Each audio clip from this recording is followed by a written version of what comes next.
नमस्कार साथियों, Ayush competition classes में आप सबका स्वागत है। आज का टॉपिक है हमारा उत्तराखंड में चंदवंश।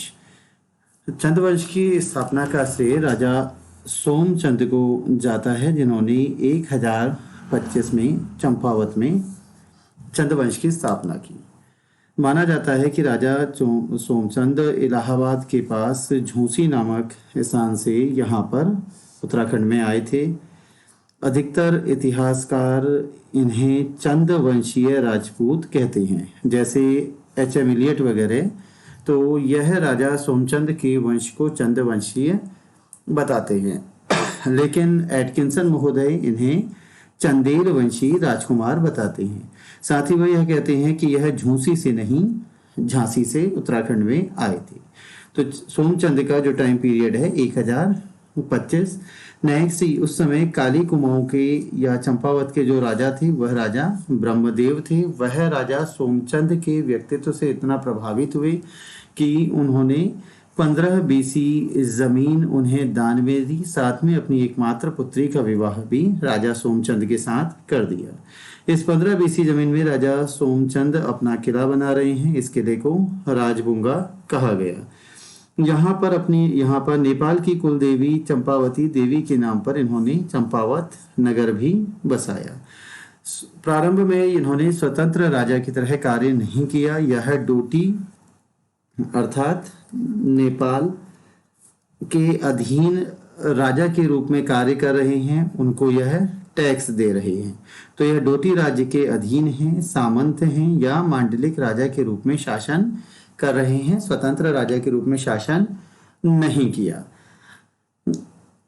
राजा सोमचंद की अगर शासन व्यवस्था की बात करें तो जब इन्होंने चंदवंश की स्थापना की उस समय तात्कालिक कुमाऊं में दो बड़े धड़े थे, पहला मेहरा दल और दूसरा फरतेयाल दल। साथ ही कई छोटी छोटी ठकुराइयां भी उस समय अस्तित्व में थी। तो इन्होंने मेहरा और फरतेयाल दोनों को ही अपना मंत्री नियुक्त किया। साथ ही सुरक्षा के लिए 4 किलेदार नियुक्त किए। ये 4 किलेदार हैं कार्की, बोरा, तड़ागी और चौधरी। तथा ये चारों जहां रहा करते थे उन किलों को नाम दिया गया चाराल।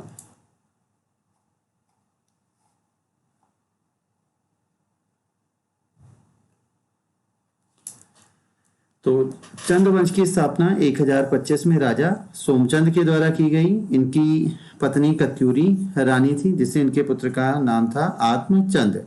उसके बाद अन्य राजा हैं पूर्णचंद और इंद्रचंद। तो इन तीनों राजाओं के विषय में कोई भी महत्वपूर्ण जानकारी नहीं मिलती है। इंद्रचंद के विषय में एटकिंसन लिखते हैं कि इन्होंने रेशम वस्त्र बनाने का कार्य प्रारंभ किया था। मैदानों से रेशम बुनकरों को बुलाकर इन्होंने श्रेणियां बनवाई। तीसरा, चीन या तिब्बत के साथ व्यापार या दौत्य संबंध शुरू करे। तो राजा इंद्रचंद के विषय में नाम मात्र की जानकारी एटकिंसन महोदय के द्वारा दी गई है, आत्मचंद, पूर्णचंद और इंद्रचंद।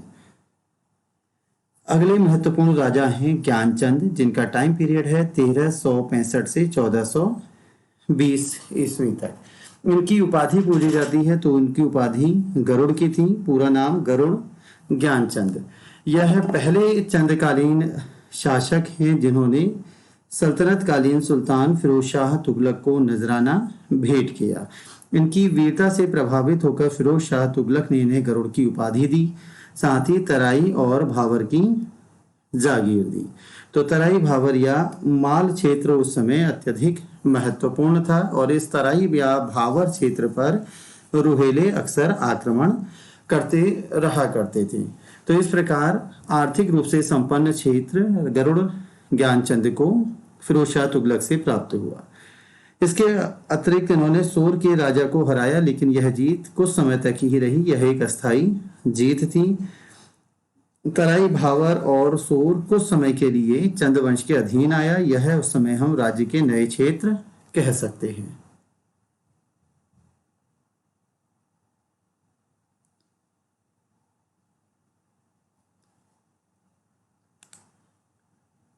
तो चंद्रवंश में सोमचंद हो चुके हैं, आत्मचंद, इंद्रचंद, गरुड़, ज्ञानचंद। और गरुड़ ज्ञानचंद ने आर्थिक रूप से संपन्न क्षेत्र तराई और भावर को प्राप्त कर लिया है। अगले राजा हैं उद्यान चंद, जिन्होंने बालेश्वर के मंदिर का जीर्णोद्धार करवाया और यह जीर्णोद्धार यह कुंज शर्मा तिवारी नामक एक ब्राह्मण के सहयोग से करवा रहे हैं। अगले राजा त्रिमल चंद हैं, जिनके कोई भी विशेष उपलब्धि नहीं है। भारती चंद 1437 से 1450 ईस्वी तक यह काफ़ी महत्वपूर्ण राजा हैं। तो भारती चंद ने सूर और सीरा का विजय अभियान किया। सूर में उस समय बम शासक थे और सीरा में मल्ल शासक। इसके प्रमाण दो जगह से मिलते हैं। इन्होंने दो जगह पड़ाव डाला। पहला देव सिंह मैदान के पास कटुक नौला से इस बात के साक्ष्य मिलते हैं, और दूसरा पड़ाव काली नदी के पास बालूचोड़ नामक स्थान पर। इसके बाद इन्होंने 12 वर्षीय एक युद्ध किया, जो कि डोटी से स्वतंत्रता की घोषणा हुई। डोटी अर्थात नेपाल।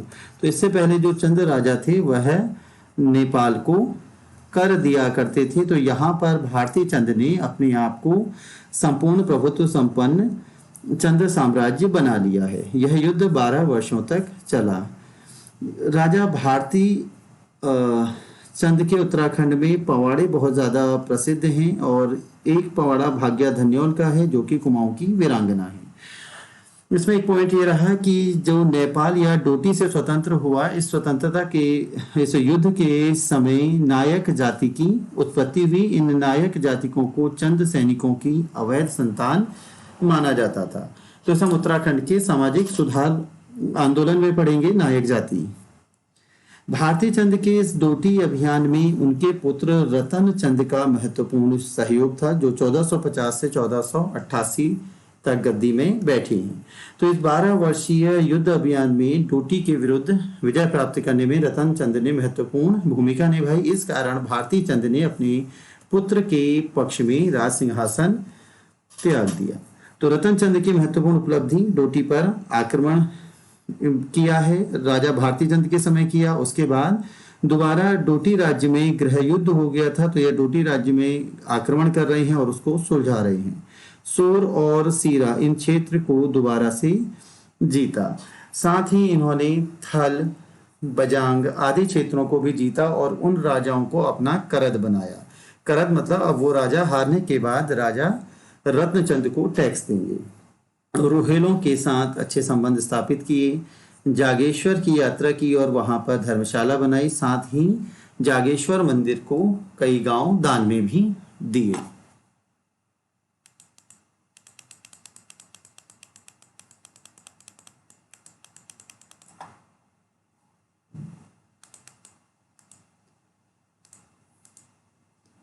तो हमने देखा चंद्रवंश में राजा सोमचंद, आत्मचंद, इंद्रचंद, गरुड़ ज्ञानचंद, उद्यान चंद, विक्रम चंद, और विक्रम चंद के बाद राजा भारती चंद, भारती चंद के बाद राजा रत्नचंद। रत्नचंद के बाद अगले जो राजा आ रहे हैं वह कीर्ति चंद हैं। 1488 से 1503 ईस्वी तक इनका समय रहा है। यह डोटी के साथ युद्ध कर रहे हैं। दूसरा, इन्होंने दानपुर क्षेत्र पर आक्रमण किया। कैडारो बेडारो का अभियान किया। कैडारो बेडारो सोमेश्वर घाटी या गगास और कोसी नदी और उसके आसपास का क्षेत्र। तीसरा, इन्होंने पाली पछाऊ पर आक्रमण किया। तराइया, शिवालिक, नैनीताल, रामनगर वाला क्षेत्र। इन्होंने जसपुर के पास कीर्तिनगर नामक एक नए नगर को बसाया। इसके अतिरिक्त खगुरा कोट, अल्मोड़ा, शूनरा कोट, बारामंडल, फलदा कोट और वहां फलदा कोट के खाती राजा को भी इन्होंने हराया है। यह बारामंडल चंपावत जिला लोहागढ़ के पास का क्षेत्र था। कीर्ति चंद के बाद अगले महत्वपूर्ण राजा हैं राजा कल्याण चंद और पूर्णचंद। कल्याण चंद 1545 से 1554 तक। महत्वपूर्ण घटना है कि शेर शाह सूरी के पुत्र इस्लाम शाह सूर के शासन काल में खवास खान ने विद्रोह किया और उसने कुमाऊं में शरण दी। जब इस्लाम शाह सूर ने खवास खां को वापस मांगा तो उन्होंने अफगानी सेना को खवास खां को सौंपने से इनकार कर दिया। इस प्रकार यह राजा कल्याण चंद की या चंद वीरता का प्रतीक है। अगले राजा आते हैं भीष्मचंद।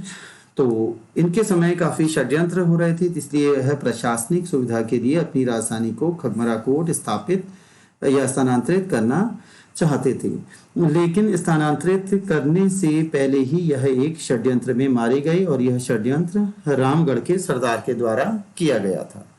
तो भीष्मचंद ने अल्मोड़ा को राजधानी बनाना चाहा, खगमरा कोट या अल्मोड़ा को राजधानी, लेकिन बना नहीं पाए। भीष्मचंद के बाद उनके पुत्र बालो कल्याण चंद्र या बालो कल्याण चंद्र तृतीय 1560 से 1568 तक राज सिंहासन पर बैठे हैं। सबसे पहले तो इन्होंने रामगढ़ के जिस सरदार ने इनके पिता की हत्या की उसको पराजित किया, उसको मारा। उसके बाद खगमरा कोट को जीत कर वहां पर अल्मोड़ा को चंद वंश की नई राजधानी बनाई। तो यह घटना घटित हो रही है 1563 में। तो एक पहाड़ी के शीर्ष पर आलम नगर या अल्मोड़ा की स्थापना की गई। नेक्स्ट, ब्राह्मण और क्षत्रियों को इन्होंने चंपावत से लाकर इस स्थान पर बसाया और उनको जागीरें दी गई। साथ ही कई सारे गांव बसाए गए, जैसे पंत गांव, जोशी गांव, पांडे खोला, मेहरा गांव, फरतियाल गांव आदि।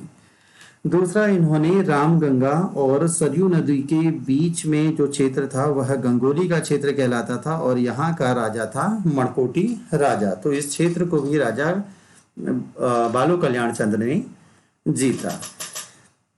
बालो कल्याण चंद्र ने सीरा और सोर के लिए एक नई रणनीति बनाई। इसको कह सकते हैं कि उन्होंने वैवाहिक संबंध स्थापित किए यहाँ के राजा से। तो उस समय सीरा का जो क्षेत्र था वह शोभा मल्ल के पास था और उन्होंने दहेज में जब शोभा मल्ल से सीरा मांगा तो सीरा का क्षेत्र इनको नहीं मिला, बदले में सोर क्षेत्र प्राप्त हुआ।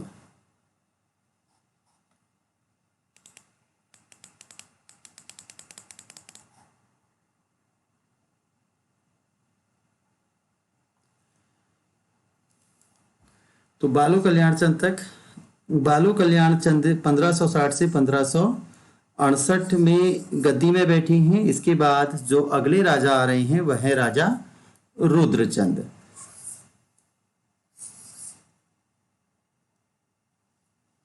तो रुद्रचंद्र 1568 का इनका टाइम पीरियड है और यह अकबर के समकालीन है।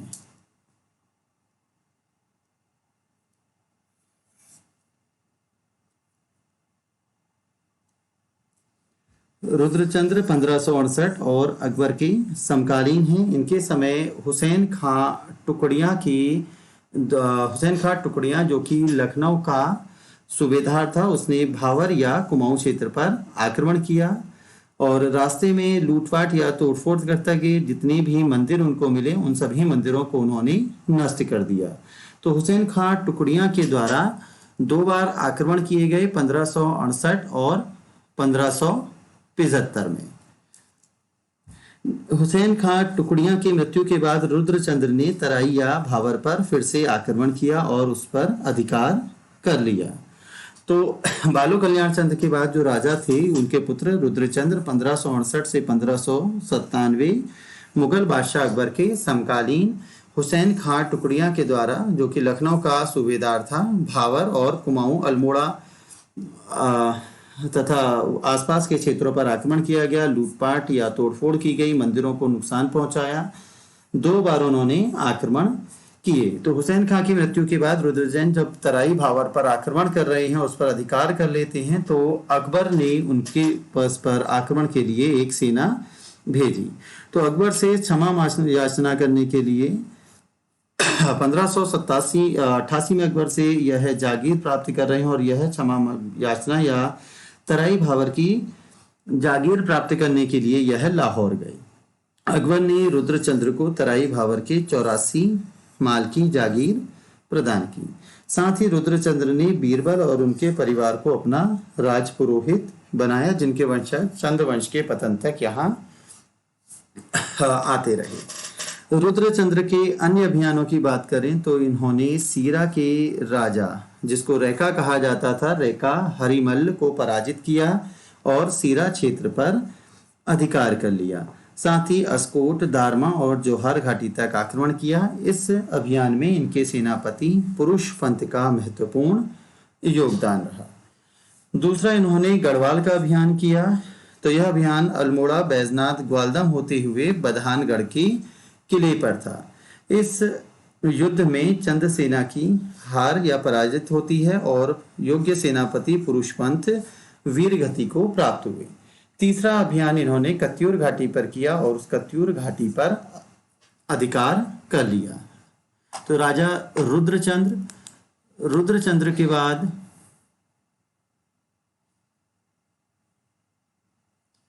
राजा रुद्रचंद्र की प्रशासनिक व्यवस्था महत्वपूर्ण है।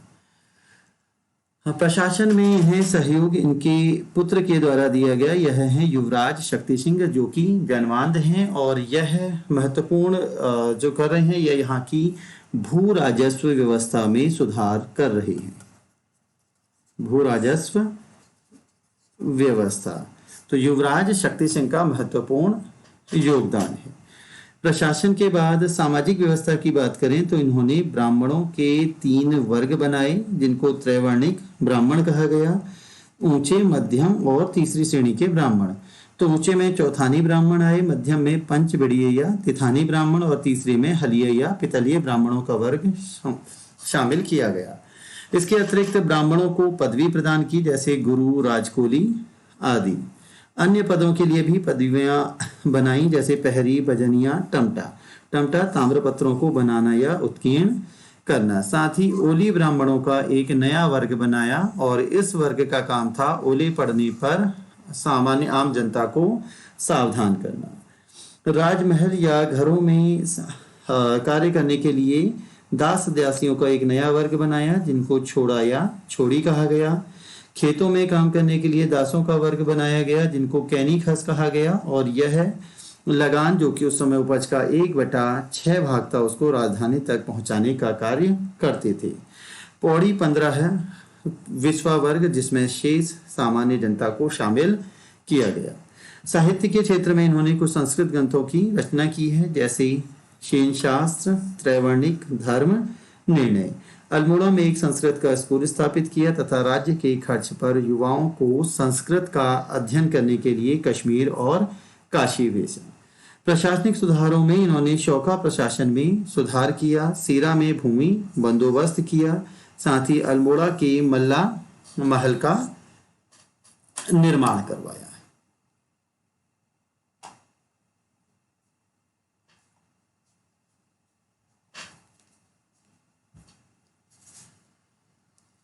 रुद्रचंद्र के बाद अगले महत्वपूर्ण राजा हैं राजा लक्ष्मीचंद्र, 1597 से 1621। मानवोदय काव्य में इन्हें लक्ष्मण चंद के नाम से बुलाया गया है।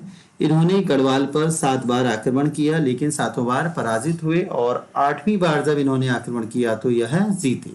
इस समय गढ़वाल का सेनापति गेंडा या खतड़ुआ था और उस पर इन्होंने विजय प्राप्त की, जिससे खतड़ुआ त्योहार मनाया जाता है। लेकिन यह जो कहानी है यह सत्य प्रतीत नहीं होती है, यह एक मिथक है। और लक्ष्मीचंद की एक उपाधि मिलती है, जो कि है लकुली विराली। लकुली विराली मतलब यह अपने से शक्तिशाली राजाओं से तो दबकर रह रहे हैं, लेकिन अपने से कमजोर या समान सैन्य क्षमता वाले राजाओं पर बार बार आक्रमण कर रहे हैं। लक्ष्मीचंद की महत्वपूर्ण उपलब्धि यह है कि इन्होंने जहांगीर से भेंट की और जिसका विवरण जहांगीर ने स्वयं अपनी आत्मकथा में दिया है। उन्हें उपहार दिए और बदले में इन्हें माल क्षेत्र की जागीर प्राप्त हुई। इन्होंने दारमा और जोहार घाटी के प्रशासन को पुनर्गठित किया तथा शौकाओं के अधिकार और कर्तव्यों का निर्धारण किया। उनके लिए सिरती और राजकर आदि शर्तों का निर्धारण किया। राजस्व के क्षेत्र में इन्होंने कुछ नए भूमि कर लगाए, जैसे जूला, बेकर, कूत, नेगी, सीकदार, रतगली, रछिया, साहू और कनक। भूमि बंदोबस्त के लिए इन्होंने राजधानी में एक बंदोबस्त कार्यालय खोला। राज कर्मचारियों की 3 श्रेणियां इन्होंने निर्धारित की। पहले सरदार, जो कि परगने के अधिकारी थे। दूसरे फौजदार, जो कि सेनाधिकारी हैं। और तीसरे नेगी, जो शेष अधिकारी या कर्मचारी थे। और साथ ही यह नेगी वर्ग को प्रशासनिक अधिकार भी दिए गए थे। इन नेगी को इनकी सेवा के बदले दस्तूर दिया जाता था। न्याय के क्षेत्र में इन्होंने न्योवली और विस्ताली दो कचहरियां बनाई हैं। न्योवली सामान्य जन के लिए थी या दीवानी न्यायालय कह सकते हैं, और विस्ताली फौजदारी या आपराधिक मामलों के था, जो कि सेना संबंधी मामलों को देखते थे। बगीचे लगवाए, पांडे खोला, नरसिंहबाड़ी और लक्ष्मीश्वर मंदिर, साथ ही कई बावड़ियों और नौलों का निर्माण करवाया। 1602 में बागनाथ के मंदिर का जीर्णोद्धार करवाया।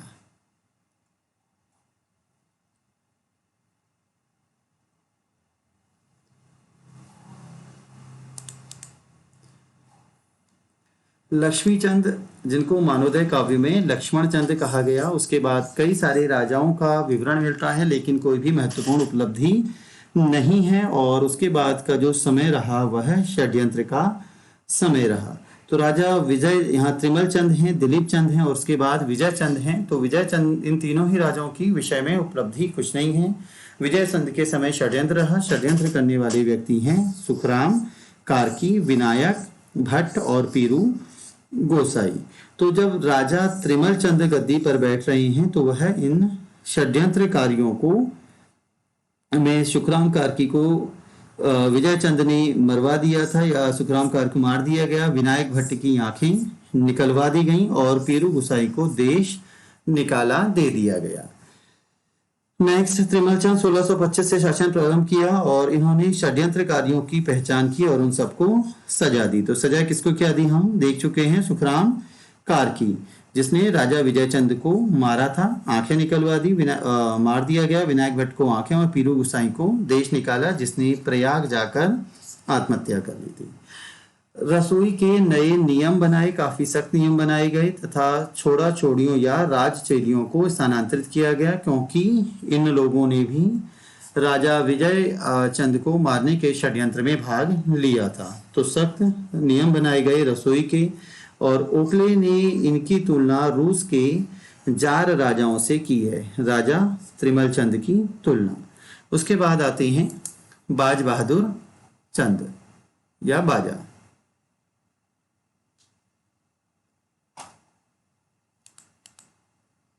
बाज बहादुर चंद 1638 से 1678 तक हैं। इनके शुरुआती शासन काल में 84 माल क्षेत्र या तराई और भावर के क्षेत्र पर कटेहर के रोहेला या जो बरेली के आसपास क्षेत्र था वहां के शासकों ने आक्रमण कर लिया। तो वह बाज बहादुर चंद इस बात की शिकायत लेकर शाहजहां के पास पहुंचते हैं और शाहजहां इसे कहते हैं, शाहजहां इस बार गढ़वाल पर आक्रमण करना चाहते हैं। तो यह बाज बहादुर चंद राजा मुगल बादशाह शाहजहां को गढ़वाल आक्रमण में सहायता करते हैं। तो बाज बहादुर ने शाहजहां को सहयोग किया पवार वंश पर आक्रमण के लिए। इस युद्ध में बाज बहादुर चंद ने अत्यधिक वीरता का परिचय दिया, तो शाहजहां के द्वारा उन्हें बहादुर की उपाधि दी गई। साथ में 84 माल की जागीर भी दी गई। इस 84 माल को 9 लखिया भी कहा जाता था, क्योंकि यहाँ से 9 लाख वार्षिक कर की आय होती थी। इस अभियान में मुरादाबाद के सरदार रुस्तम खान ने भी इनको सहयोग दिया। अपने शासन के अंतिम दौर में इन्होंने औरंगजेब से भी भेंट की, क्योंकि पंवार राजा ने इनकी शिकायत औरंगजेब से कर दी थी और कहा कि कुमाऊं के इस राजा के पास अत्यधिक धन संपदा है। लेकिन यह अलीवर्दी खां के सहयोग से औरंगजेब को मनाने में सफल रहे।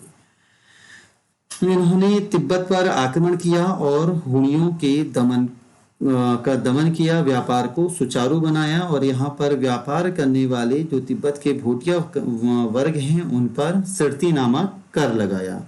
साथ ही फटांकर, नमक कर और कस्तूरी नामक कर लगाए।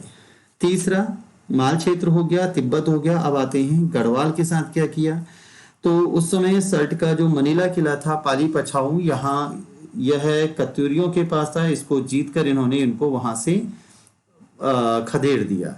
तो जो कत्यूरी यहाँ पर थे वह यहाँ से घाटी क्षेत्रों में जाकर उत्पात बचा रहे हैं, जो कि पंवार वाला क्षेत्र था। तो यहाँ पर थोकदार गोला रावत भूप सिंह और उनके 2 पुत्रों ने इन कत्यूरी राजाओं को या कुंवरों को रोकने का प्रयास किया, लेकिन वह सफल नहीं हो पाए। तो कत्यूरी कुंवरों के उसके बाद इनका कत्यूरी कुंवरों का तीलू रौतेली के साथ भी युद्ध हुआ, जिसमें तीलू रौतेली को छल से मारा गया जब वह पूर्वी नयार नदी में स्नान कर रही थी।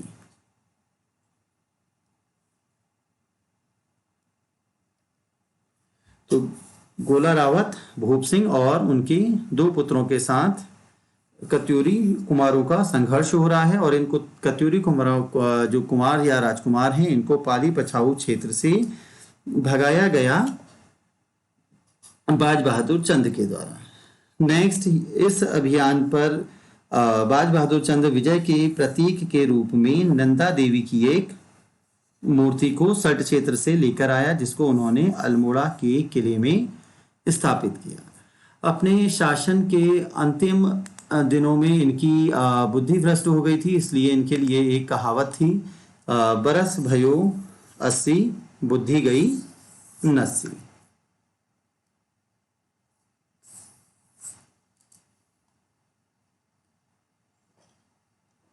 बाज बहादुर चंद के बाद अगले राजा आते हैं उद्योग चंद्र, 1678 से 1698 तक।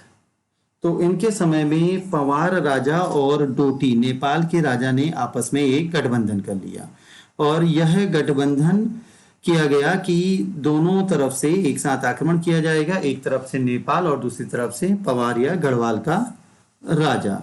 तो द्वाराहाट या चौखुटिया और पूर्वी क्षेत्र चंपावत पर एक साथ आक्रमण किया जाना था राजा उद्योग चंद के समय में।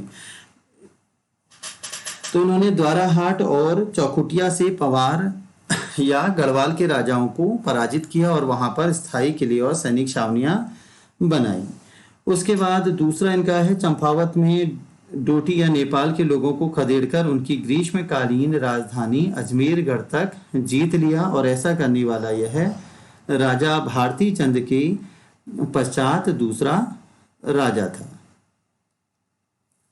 तो भारती चंद के बाद दूसरा राजा जो इनकी नेपाल की ग्रीष्मकालीन राजधानी को जीत रहा है, और इस अभियान में इनका योग्य सेनापति हीरू दोयुवा मारा गया। चंदों का योग्य सेनापति हीरू देववा, और इनके वंशजों को राजा के द्वारा रौत भूमि दान में दी गई। रौत जो युद्ध भूमि में वीरता का प्रदर्शन करने वाली भूमि थी। इस अभियान की विजय के बाद इन्होंने अल्मोड़ा में महल का निर्माण करवाया, कुछ मंदिर बनवाए, त्रिपुरा सुंदरी मंदिर, पार्वतीश्वर मंदिर और उद्योग चंद्रेश्वर मंदिर। तीसरी बार जब इनका अभियान जो संघर्ष है वो नेपाल के राजा से हो रहा है, जिसमें चंद राजा हार रहे हैं, और इस अभियान में इनका योग्य सेनापति शिरोमणि जोशी मारा गया। तो इस अभियान के नेपाल से इस हार के पश्चात उद्योग चंद युद्ध की नीति छोड़कर अपना जीवन शांति की तलाश में लगा देते हैं। साथ ही यह कोटा भावर में आम के बगीचे लगवा रहे हैं, नौले खुदवा रहे हैं और विद्या अध्ययन के लिए प्रयास कर रहे हैं। इनके दरबार में छत्रपति शिवाजी महाराज के पुत्र साहू के दरबारिया सतारा के जो राजकवि हैं मतीराम, वह इनके दरबार में आए, जिनको इनके द्वारा सम्मानित किया गया। उद्योग चंद के बाद अगले राजा ज्ञानचंद,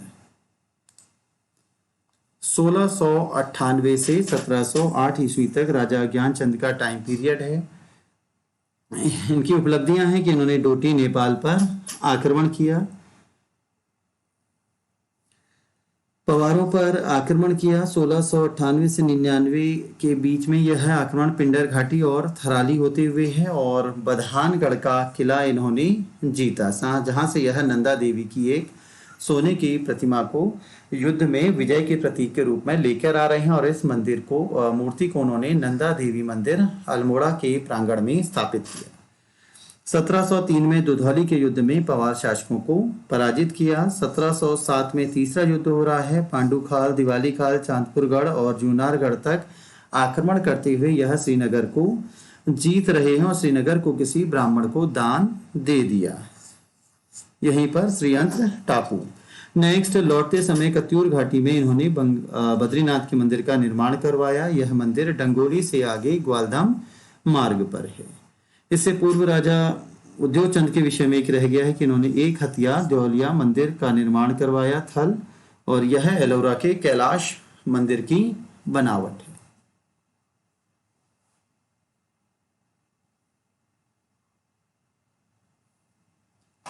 उद्योग चंद, ज्ञानचंद, अगले राजा आते हैं जगत चंद। इनका 12 वर्ष का शासनकाल है, 1708 से 1720 तक। तो महत्वपूर्ण घटनाएं हैं कि इन्होंने राज्य के जुआरियों पर कर लगाया और इनकी चेचक से मृत्यु हुई। उससे पहले इन्होंने गढ़वाल पर अभियान किया और लोहाबगढ़ बधानगढ़ तक का क्षेत्र जीता। श्रीनगर, गढ़वाल जो कि राजधानी थी गढ़ राज्यों की, उसको जीता, और वहां के उस समय राजा थे फतेह पति शाह, जो कि श्रीनगर अपनी राजधानी छोड़कर देहरादून भाग गए। बधानगढ़ का किला इन्होंने जासूसी के कारण जीता। यह जासूसी वीरेश्वर जोशी ने की थी, जिसको पुरस्कार स्वरूप इन्होंने रौत भूमि दान में दी। श्रीनगर में यह अपना प्रतिनिधि रखकर वापस लौट आए। वापसी में इन्होंने कत्यूर घाटी के करसार गांव को बद्रीनाथ के मंदिर को भेंट किया।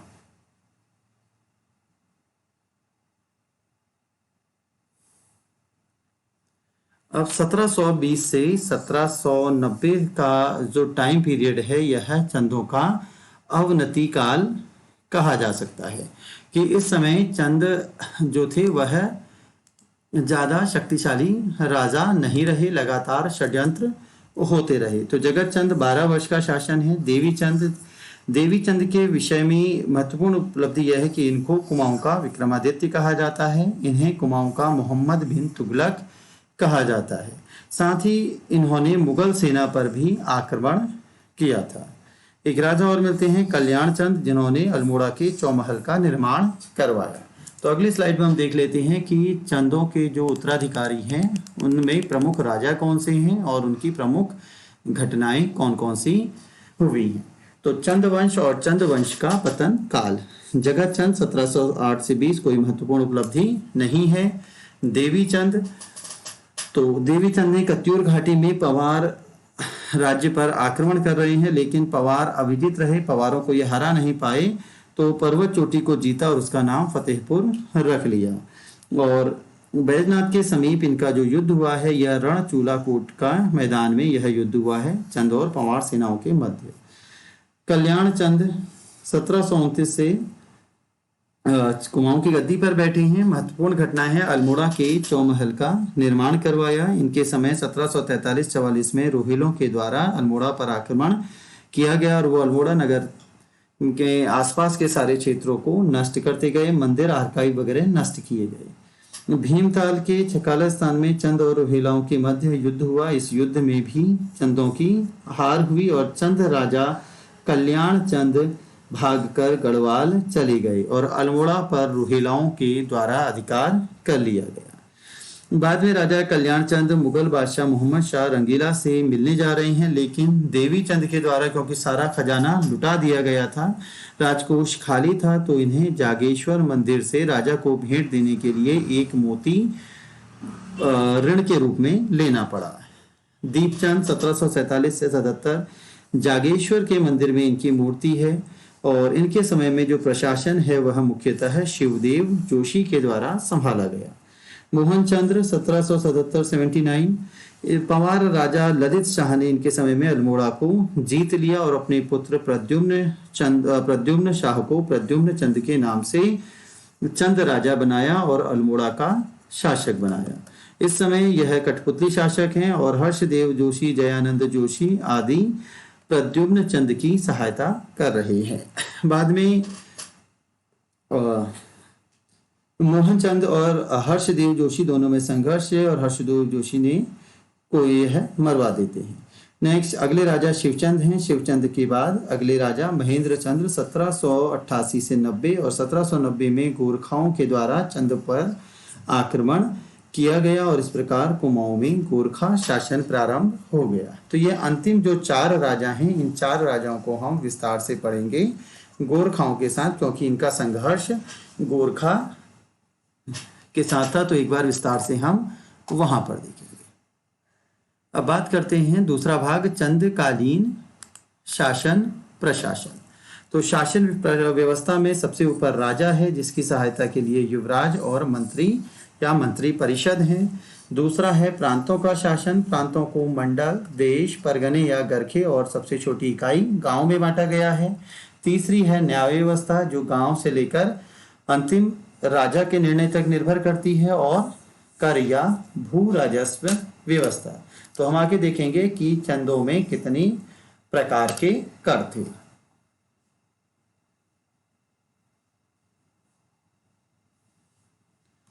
तो शुरू करते हैं हम चंदकालीन शासन प्रशासन। तो चंदों का शासन जो हम केंद्रीय प्रशासन कह रहे हैं, केंद्रीय प्रशासन की मुख्य धुरी राजा था। राजा न्याय व्यवस्था का भी अंतिम था और युद्ध के समय सर्वोच्च सेनापति राजा ही हुआ करता था। राजा अपने आप को ईश्वर के प्रतिनिधि के रूप में स्थापित कर राज्य का शासन करते थे। राजाओं की उपाधि श्री राजाधिराज मिल रही है। श्री राजाधिराज अर्थात राजाओं के राजा। राजा शासनादेश जारी करते थे जो कि ताम्रपत्र पर थे और इनकी भाषा जनभाषा हुआ करती थी जो कि कुमाऊनी और नेपाली मिश्रित थी। हस्ताक्षर की जगह है तलवार की गूंठ का चित्र मिला है। राजा भूदान किया करते थे या तो स्वयं या युवराज के द्वारा। यह भूदान अग्रहार या रौत आदि हुआ करते थे और युवराज इसका प्रमुख गवाह थे। राजा के बाद दूसरे नंबर पर युवराज थे। यह राजा की सहायता करते थे सैनिक अभियान में भी और प्रशासनिक कार्यों में भी। जैसे राजा भारती चंद्र, त्रिमल चंद आदि के उदाहरण हमें मिलती हैं। युवराज को कुमार या गुसाई कहा जाता था। अगर नाम के पहले लगा है तो कुमार या कुंवर कहते थे और नाम के बाद गुसाई विरुद्ध का प्रयोग युवराज के द्वारा किया जाता था। यह राजा के द्वारा रौत या भूदान में जो जमीन दी जाती थी उसका प्रथम गवाह होता था और युद्ध भूमि में राजा के बाद सर्वोच्च सेनापति था। एक नई व्यवस्था की गई थी कि राजकाज में युवराज की सहायता करने के लिए युवराज मंत्री के पद सृजित किए गए।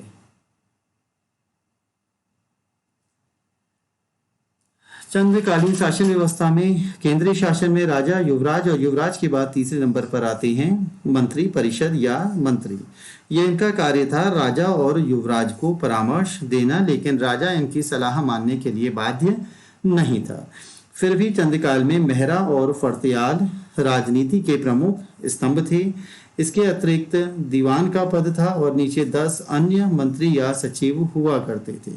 तो मेहरा और फर्त्याल प्रमुख मंत्री दल हैं। दीवान में दीवान या बख्शी हैं जिसको हम प्रधानमंत्री कह सकते हैं और यह पद मुख्यतः जोशी या जोशी को दिया गया, जैसे जयकृष्ण जोशी, शिवदेव जोशी, हर्षदेव जोशी, और यह पद सामान्यतः वंशानुगत था।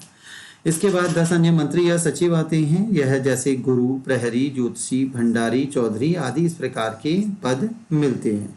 तो इनको वेतन के रूप में भूमि दी जाती थी, अग्रहार या रौत। इसके अतिरिक्त टमटा या तमता, इनका कार्य था ताम्रपत्रों में उत्कीर्ण करना। राजा के हलवाले जो कि राजभूमि को जोतते थे, और कैनी नामक खस जो 1/6 भूखर को राजधानी में ले जाने का कार्य किया करते थे।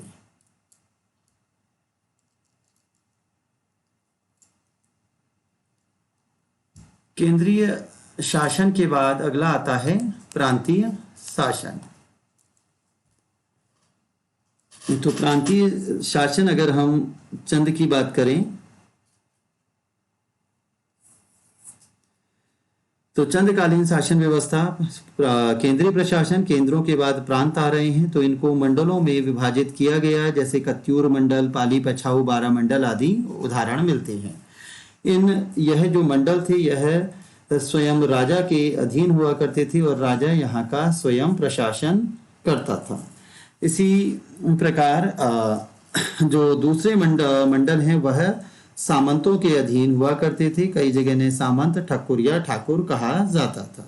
तो यह सामंत वह व्यक्ति हुआ करते थे जिनको राजा युद्ध में हरा देता था और उसके बाद उस स्थानीय राजा को प्रशासन का दायित्व और टैक्स की जिम्मेदारी सौंपकर लौटाता। तो यह प्रशासन सामंतों के द्वारा था और एक प्रशासन स्वयं राजा के द्वारा था। यह सामंत वार्षिक कर राजा को भेजा करते थे। युद्ध के समय अपनी सेना को राजा की समक्ष प्रस्तुत करते थे। इन सामंतों को उपाधि लेने का भी अधिकार था, जैसे राजा रजवार आदि, जैसे मणकोटी या गंगोली का मणकोटी राजा, पृथ्वीचंद रजवार। मंडलों को बाद छोटे देश में विभाजित किया गया था, जैसे तल्ला देश, मल्ला देश, गरुड़ देश, या तराई भावर के देश, या पर्वत डोटिका देश, सोर, सीरा आदि क्षेत्र।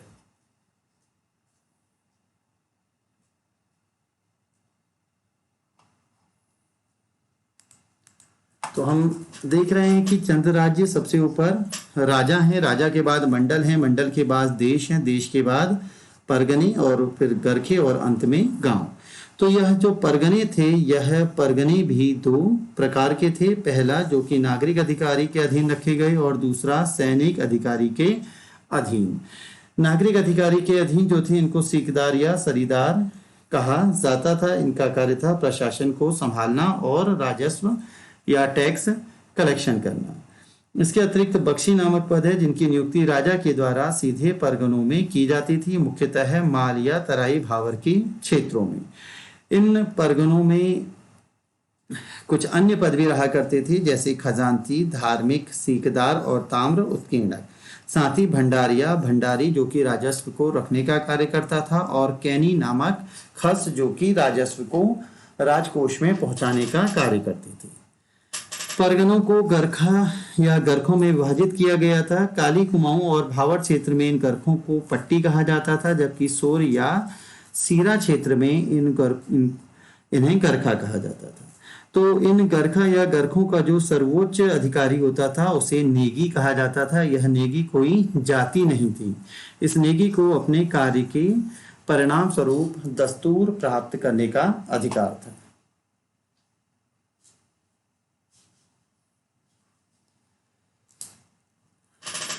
तो चंद राज्य, मंडल, देश, करखे, अब अंत में गांव। तो यह सशक्त पंचायती राज व्यवस्था का उदाहरण है। बीडी पांडे इन्हें जो चंदों की शासन व्यवस्था है उसे पंचायती राज के अनुसार मान रहे हैं। तो गांव के मुखिया को सयाना या बूढ़ा कहा जाता था। सयाना इन्हें सल्ट या पाली पछाऊ क्षेत्र में कहते थे और बूढ़ा इन्हें दारमा या जोहार घाटी क्षेत्र में। यह गांव का मुखिया गांव की पंचायत का भी प्रधान होता था, गांव के न्यायाधीश के रूप में भी कार्य करता था, और जहां पर बैठकर यह न्याय का कार्य करता उस स्थान को बूढ़ा चौड़ा कहते थे। गांव के मुखिया की सहायता के लिए कुछ पद मिलते हैं, थोकदार, कोटाल और प्रहरी। तो थोकदार का कार्य था लगान का कलेक्शन करना, कोटाल का काम था गांव में लगान का हिसाब रखना, और प्रहरी की जिम्मेदारी थी गांव की पहरेदारी करना। साथ ही यह संदेश वाहक या डाकिये का कार्य करता था। और तीसरा गल्ला छहाड़ जो कि चंद्रकालीन टैक्स था, उपज का 1/6 भाग था। इस टैक्स को गांव से राजा के लिए एकत्र करना।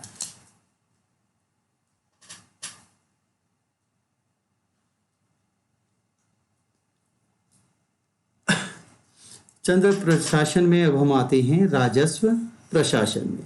तो चंदों की अर्थव्यवस्था का जो मुख्य आधार था वह भू राजस्व था, और मुख्य कार्य उस समय कृषि हुआ करता था। तो राजा भूदान क्या करते थे, जिस व्यक्ति को यह भूदान करते वह व्यक्ति थातवान कहलाता। भूमि अनेक थातों में बटी हुई थी। राजा के द्वारा अग्रहार, रौत, गूंठ और विष्णुप्रीत आदि जमीनों का दान किया जाता। तो जिसे भी यह भूमि दी जाती वह व्यक्ति बन जाता थातवान। थातवान के नीचे दो चीजें मिलती हैं, खायकर और सिरतान। तो यह जो खायकर हैं यह स्थायी कृषक हुआ करते थे, और कैनी इनके नीचे कार्य करने वाले भूदास थे। यह ब्राह्मणों के अलावा कोई भी हो सकते थे, अर्थात खायकर या सिरतान कोई भी वर्ग हो सकता है सिवाय ब्राह्मणों के। सिरतान अस्थायी कृषक थे। तो खायकर स्थायी और सिरतान अस्थायी कृषक। इसके अलावा कैनी खास क्या कार्य कर रहा है, या यह थातवान क्या कर रहा है, यह कर एकत्र कर रहा है, राजकोष में जमा कर रहा है। किसकी सहायता से, कैनी नामक खस की सहायता से। नेक्स्ट, खायकर नकद या अनाज दोनों रूपों में कर जमा कर सकता था, जबकि सिरतान केवल नकद कर जमा कर सकता था और समयबद्ध होता था कि अगर यह एक निश्चित समय में कर जमा नहीं करेगा तो उसको भूमि से बेदखल कर दिया जाएगा और यह अपनी ही जमीन का कैनी बन जाएगा। तीसरी राजा को जो आय थी राज्य को वह थी वन संपत्ति या आदि से। या आक्रमण करके जो लूट का धन प्राप्त करते थे। कर हम पढ़ चुके हैं, 1/6 भाग है जिसको गल्ला छहाड़ कहा जाता था। उपजाऊ भूमि से कर अधिक लिया जाता था। कर की माप दो आधारों पर की जाती थी, क्षेत्रफल और वजन के आधार पर। तो नाली के आधार पर 20 नाली को बीसी या एकड़ कहा जाता था। एक नाली 200 स्क्वायर फीट होती है। दूसरी यूनिट है जूला। नाली नाली के बाद जो यूनिट है अधाली, जो कि 15 किलो की होती थी। मसा, यह भी नाली से एक छोटी इकाई थी।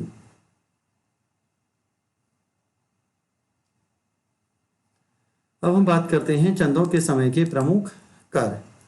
तो कर 36 प्रकार के कर थे, जिनको 36 रकम 32 कलम कहा जाता था। प्रमुख कर कौन कौन से देखते हैं। जूलिया या सांगा, जो कि नदी पुलों पर लगने वाला कर था। बैकर, अनाज के रूप में लिया जाने वाला कर। सिरती, भावर या भोटिया व्यापारियों से नकद रूप में लिया जाने वाला कर। कूत, नकद के बदले दिया जाने वाला अनाज। भेंट, राजा या राजकुमारों को दी जाने वाली भेंट। मांगा, युद्ध के समय लिया जाने वाला कर। घोड़ियालो या कुकुरयालो, राजा के घोड़े और कुत्तों के लिए लिया जाने वाला कर। साहू, साउली या रंगतली, यह लेखकों के लिए लिए जाने वाला कर था। श्यूक, राजा के सेवकों के लिए लिया जाने वाला कर। बाजदार, महाजन को देकर। भजनिया, राज नर्तकों के लिए दे कर था। कमीनचारी या सयानचारी, यह लगान वसूल करने वाले अधिकारियों के लिए कर था। कनक, यह शौका व्यापारियों से स्वर्ण धूल के रूप में लिया जाने वाला कर था। कटक, सेना कर था। सीकदार नेगी और गरखा नेगी। सीकदार नेगी परगना अधिकारी को देय कर था या दस्तूर था, और गरखा नेगी गरखा अधिकारी को देय कर या दस्तूर था। डाला, सयाने को अनाज का दस्तूर था। मिझारी, कामगारों से लिया जाने वाला कर। हिरडियानी, अधूल, बरसात के बाद सड़कों की मरम्मत के लिए लिया जाने वाला कर था। न्योवाली, न्याय पाने के लिए दिया जाने वाला कर। रौलिया, देवलिया, राज परिवार की देवी देवताओं की पूजा के लिए लिया जाने वाला कर था, जो कि मुख्यतः बकरे आदि के रूप में लिया जाता था। भाग, यह घराट पर लगने वाला कर था। बखरिया, राजा के घोड़ों की देखभाल करने वाले सईसों के लिए लिया जाने वाला कर था। पहरिया, पौरी कर भी मिलता है। और चोबदार, यह राजा की व्यक्तिगत वस्तुएं, तलवार आदि को ढोने वाले व्यक्तियों के लिए लिया जाने वाला कर था। तो इस प्रकार आज का हमारा टॉपिक समाप्त होता है। धन्यवाद।